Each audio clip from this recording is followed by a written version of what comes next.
Bioneers' Revolution from the Heart of Nature is made possible in part by Organic Valley, a farmer-owned cooperative producing local food with the future in mind since 1988. Learn more at organicvalley.com. Welcome to the Bioneers, Revolution from the Heart of Nature. Who are we, this drug policy reform movement? We're the people who love drugs, we're the people who hate drugs, and we're the people who don't give a damn about drugs. But every one of us believes that the war on drugs is not the way to deal with this stuff.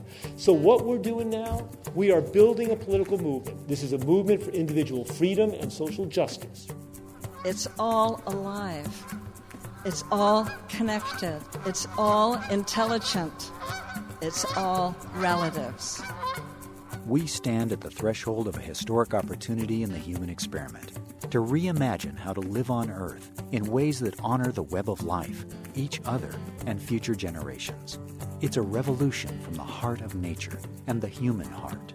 In this series, The Bioneers, Revolution from the Heart of Nature, we celebrate social and scientific innovators with breakthrough solutions for restoring people and planet, creating a future environment of hope.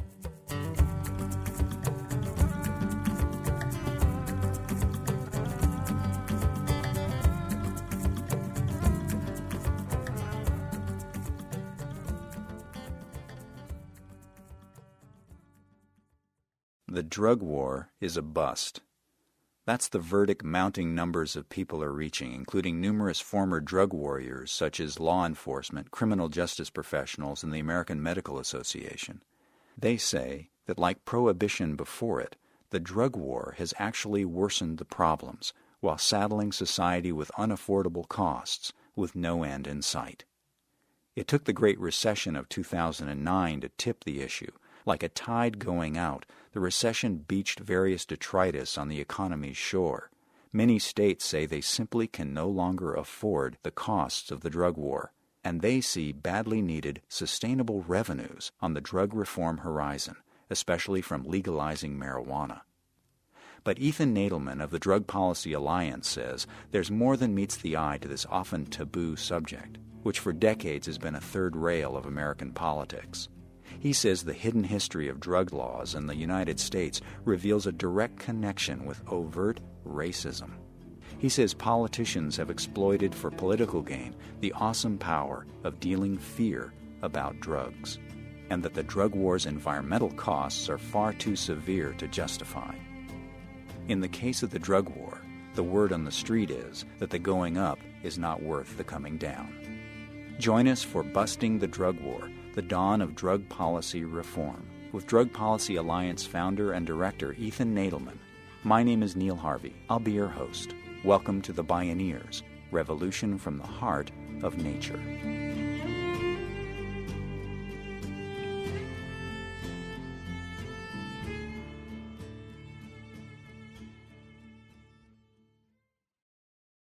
Have we finally arrived at a threshold in history where we can no longer afford to be throwing money at an unwinnable drug war? Is it worth wasting the environment and destroying lives, especially communities of color and low-income people? Ethan Nadelmann of the Drug Policy Alliance spoke at a recent Bioneers conference.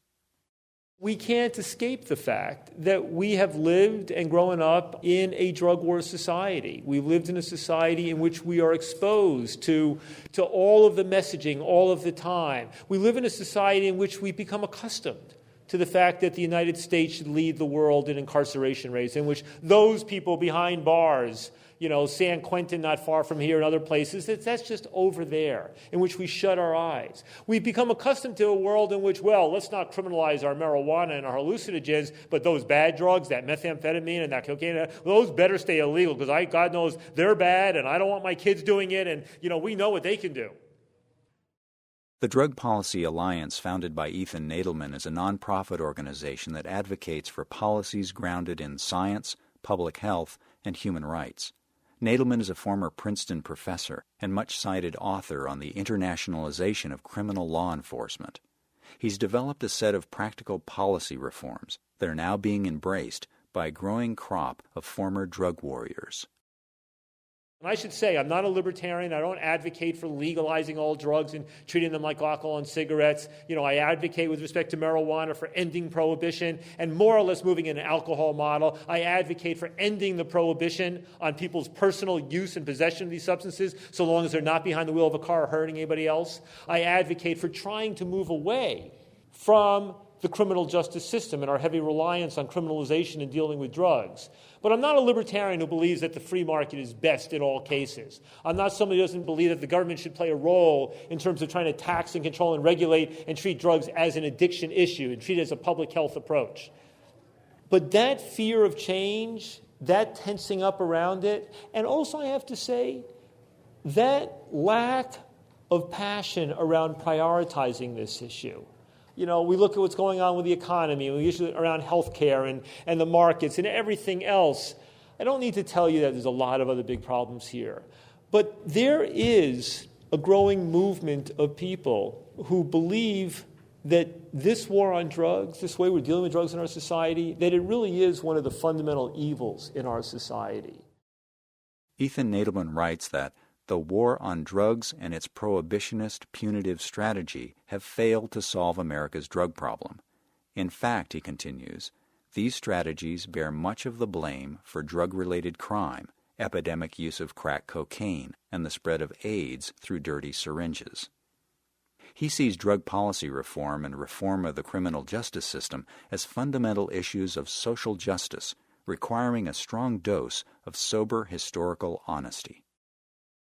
Does anybody here know who were the principal consumers of opium and morphine and other opiate drugs in America in the 1870s? Anybody know the answer? Middle-aged women. Middle-aged women, mostly white women, oftentimes living in the South. They didn't have aspirin then. They didn't have Motrin. They didn't have penicillin.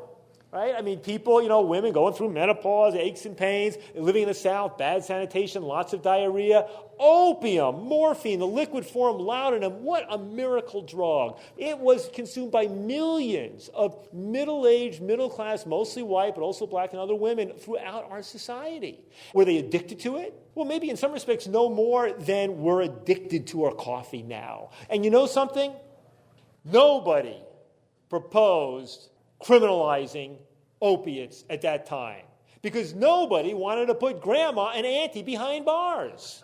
I mean, that's what it was about. But when the Chinese started coming to our country, 1870s, 1880s, what have you, working on the railroads, working in the mines, and they would work 70, 80, 90 hours a week and go back home at the end of the night, smoke their little opium pipe just like they did in the old country, just like people had done for hundreds of years. It was just for them, just like people going back and having a bit of whiskey or whatever at the end. And that's when you got the first drug prohibition laws in the United States. That's when you got, in Nevada and California, the first laws criminalizing opium. It was when people started saying, what are those Chinamen going to do to our women and to our children, seducing them and addicting them and luring them into the opium dens. The first anti-cocaine laws were in the South, in New Orleans, and Louisiana, directed at black men, at Negroes, who was feared. What would those black men do when they took that white powder up their black noses? And what would they do to our precious white women? First time a police department ever said, a 38 won't suffice, we need a 45, is when the word went out, you can't bring down a Negro crazed on cocaine with a 38. You need a 45 to do it.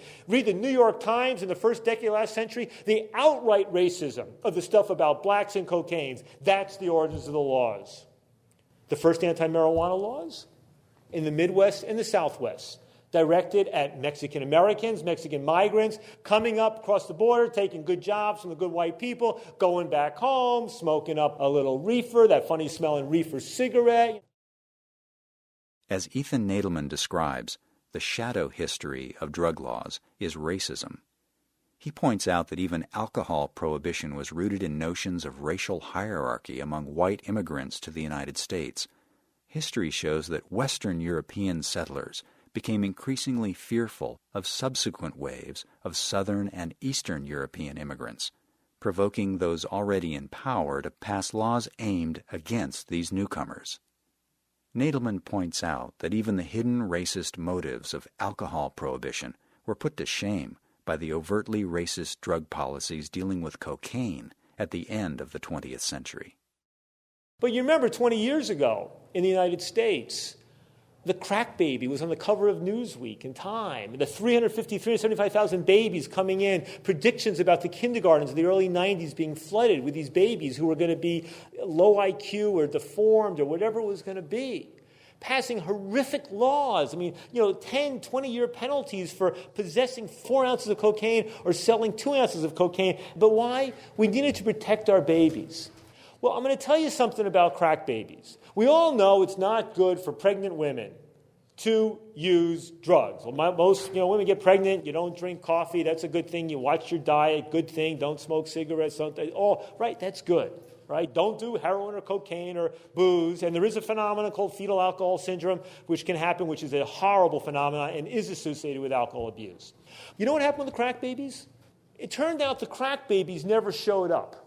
It turned out that a crack baby was really a poverty baby.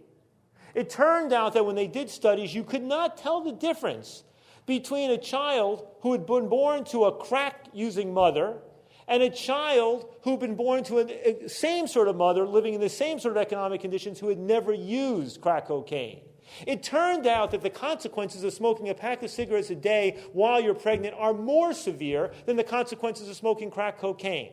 It turns out you can't actually be born being addicted to crack cocaine. With things like nicotine or opiates, heroin, the baby will go through some withdrawal when it's born, but that can be managed properly with no long-term consequences.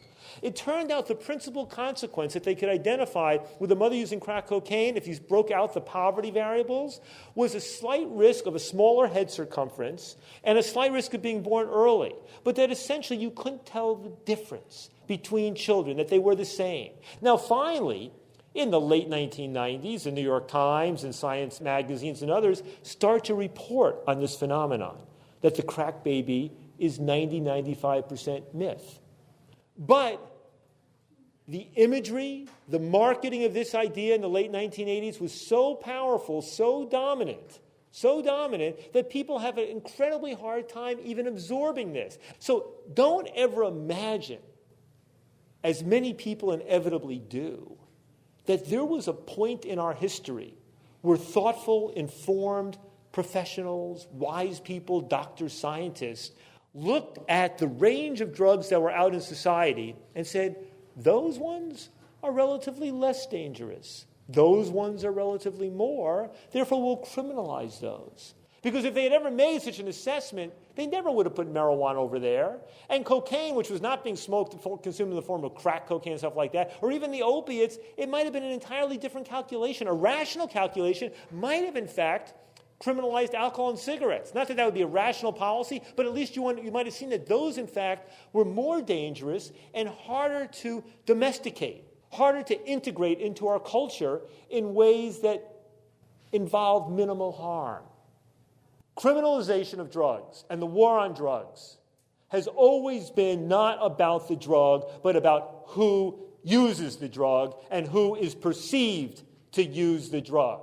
And the failure of many people in America, including African American and Hispanic leaders, to know that history and understand that history and understand the extent to which racism determined which drugs were criminalized and which drives the mass incarceration of people of color in our society today, that ignorance is one of the principal things, I think, oftentimes retarding reform in our society.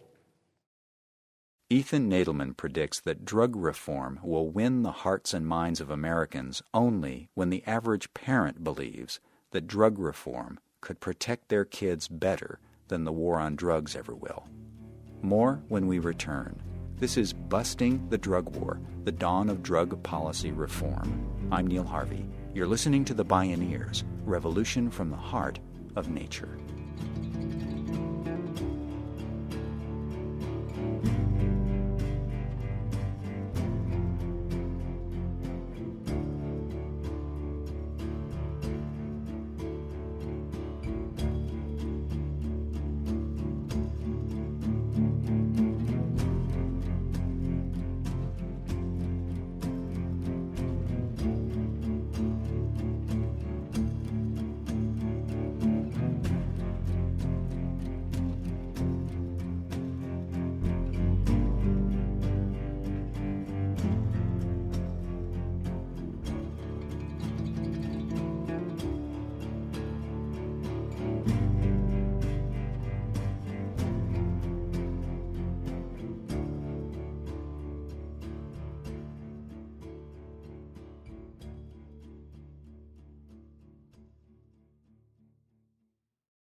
You can download this and other programs at the radio pages at Bioneers.org.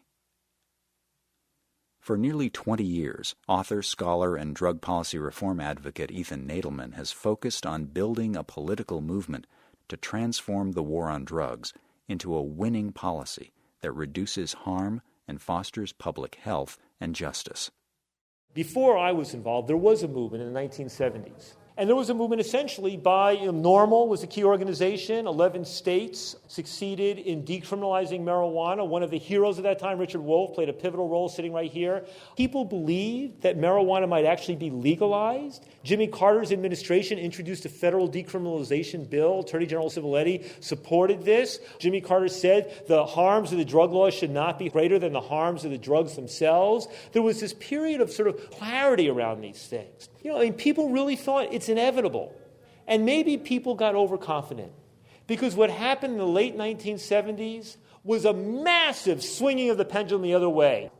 But something's happening now around marijuana. Around marijuana, there is momentum like I cannot believe. On one hand, major polls show that 73% of the American public favor the legal use of marijuana for medical purposes, and 40% believe that marijuana should be taxed, controlled, and regulated more or less like alcohol. And on the other hand, the number of people getting arrested for marijuana is going up and up and up. From 400,000 a year in the 1980s into 600,000, 700,000, and now it's been over 800,000 in the last few years. These two trends, kind of more and more people getting arrested on marijuana, 40% of all the drug arrests in America, 90% of all marijuana arrests simply for possession, typically of small amounts, right? And meanwhile, the support. So we're heading for something really interesting. Now, historically, I'll tell you, one of the real breakthroughs was medical marijuana. And I'm proud to have played a very central role in most of the state efforts to legalize marijuana for medical purposes. Part of what you realize is how long this takes. We've had 2/3 or more of the public on our side to legalize medical marijuana, and even today we only have 13 states where it's legal, and Congress is still fearful of talking about it. And the White House, Obama did at least say, they're going to back off. The feds are not going to go after medical marijuana in the states that have legalized it, right, where it's operating legally under state law. And they haven't been totally consistent on that, but it's a different policy than we saw with Bush. That after the Attorney General made that statement, all of a sudden people started opening up medical marijuana dispensaries like they were candy stores with 1,000-to-1 paybacks, all around Los Angeles, right? All of a sudden Colorado started popping up with medical cannabis dispensaries. All of a sudden the state of New Mexico, where we had passed a law, got Governor Richardson to sign it, to have the state licensing, not just giving patient IDs, but actually licensing cultivators, that they opened up. They began to allow this. In Denver, Colorado, at last count in 2010, there were more cannabis clubs than Starbucks coffee shops providing legal access to medical marijuana.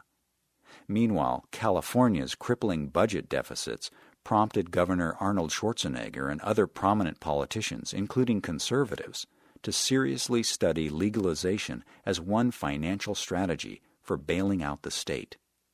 At the same time, an initiative to legalize marijuana made its way onto the 2010 ballot.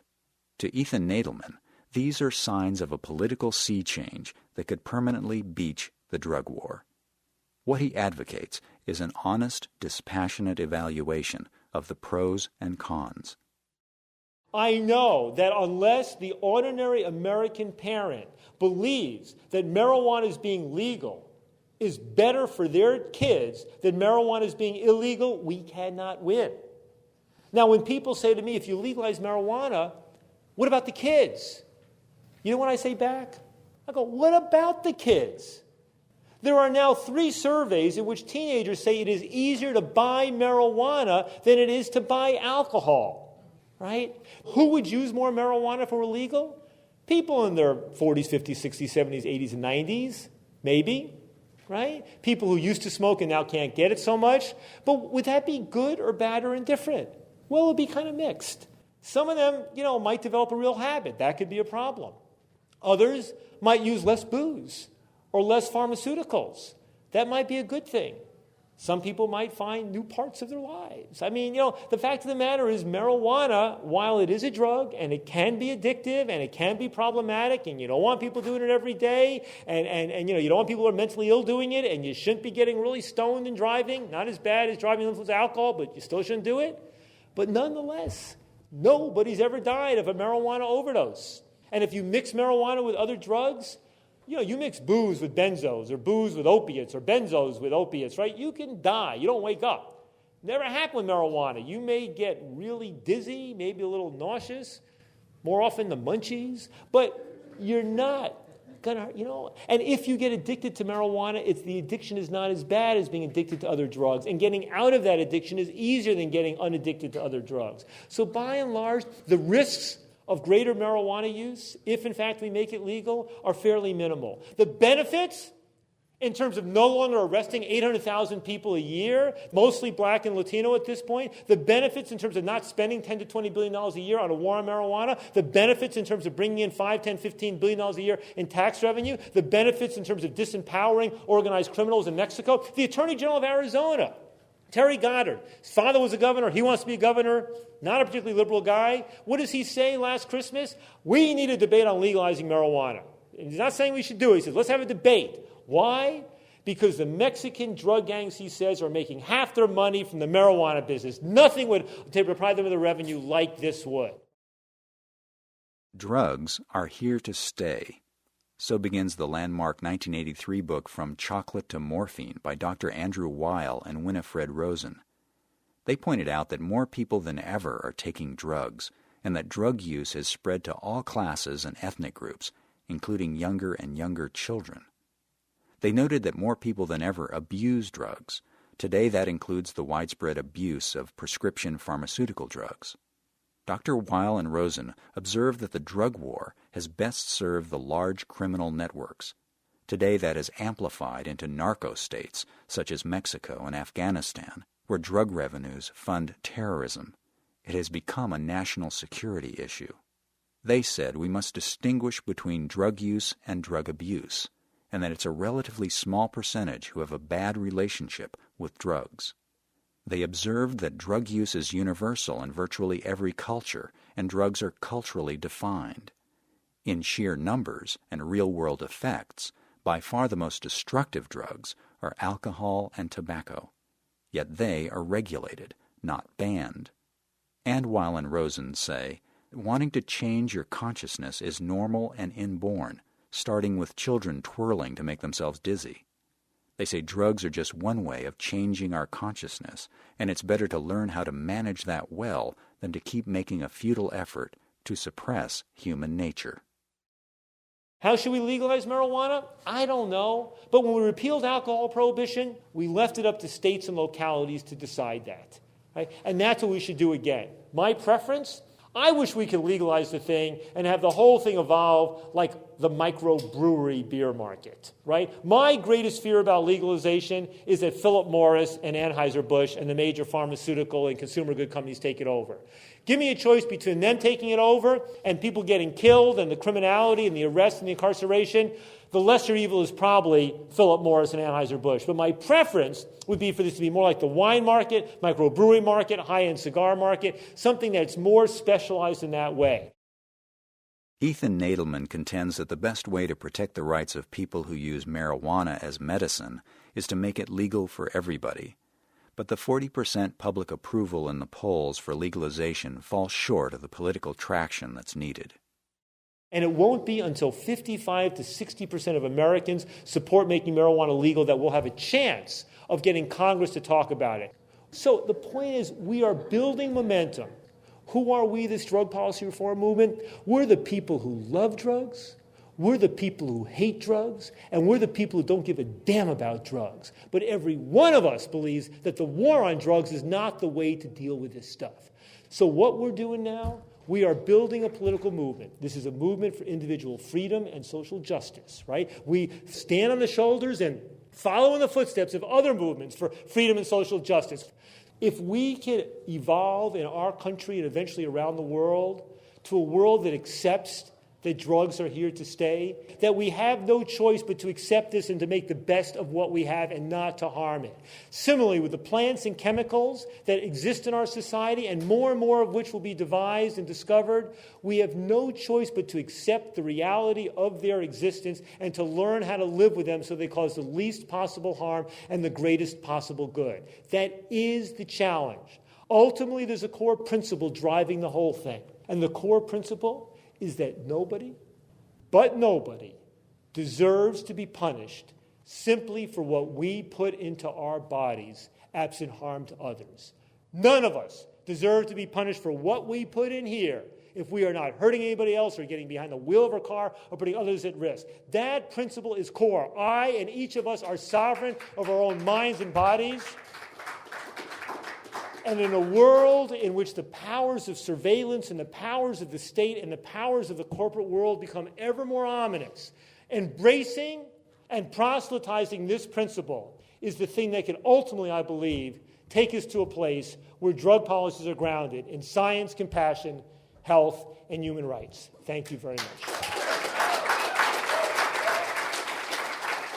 Ethan Nadelmann, Busting the Drug War, the Dawn of Drug Policy Reform. Downloads of this program and many other Bioneers radio shows are available on the radio pages at bioneers.org or by calling 1-877-BIONEER. That's 1-877-246-6337. Visit bioneers.org, where you can learn how to attend the annual October Bioneers National Conference and local Beaming Bioneers conferences, purchase the radio series, conference CDs and DVDs, and Bioneers books. Join the thriving online Bioneers community and become a Bioneers member or make a donation, all at bioneers.org or by calling 1-877-BIONEER. The Bioneers, Revolution from the Heart of Nature is a production of Collective Heritage Institute. Executive producer, Kenny Ausubel. Written by Catherine Stifter and Kenny Ausubel. Senior producer, Neil Harvey. Managing producer, Stephanie Welch. Production management, Aaron Leventman and Chuck Castleberry. Station relations by Creative PR. Distribution is by WFMT Radio Network. Original recordings provided by Focus Audio Visual. Our theme music is taken from the album Journey Between by Baka Beyond and used by permission of Hannibal Records, a Rykodisc label. Additional music was made available by Pygmy Twilight Records at www.donjulin.com. For more music information, please visit bioneers.org. The opinions expressed in the Bioneers Revolution from the Heart of Nature radio series are those of the presenters and are not necessarily those of Collective Heritage Institute, the underwriters, or this radio station. My name is Neil Harvey. Thank you for listening. I invite you to join the Bioneers in inspiring a shift to live on Earth in ways that honor the web of life, each other, and future generations. This is program number 1110. Bioneers, Revolution from the Heart of Nature is made possible in part by Organic Valley, a farmer-owned cooperative producing local food with the future in mind since 1988. Learn more at organicvalley.com.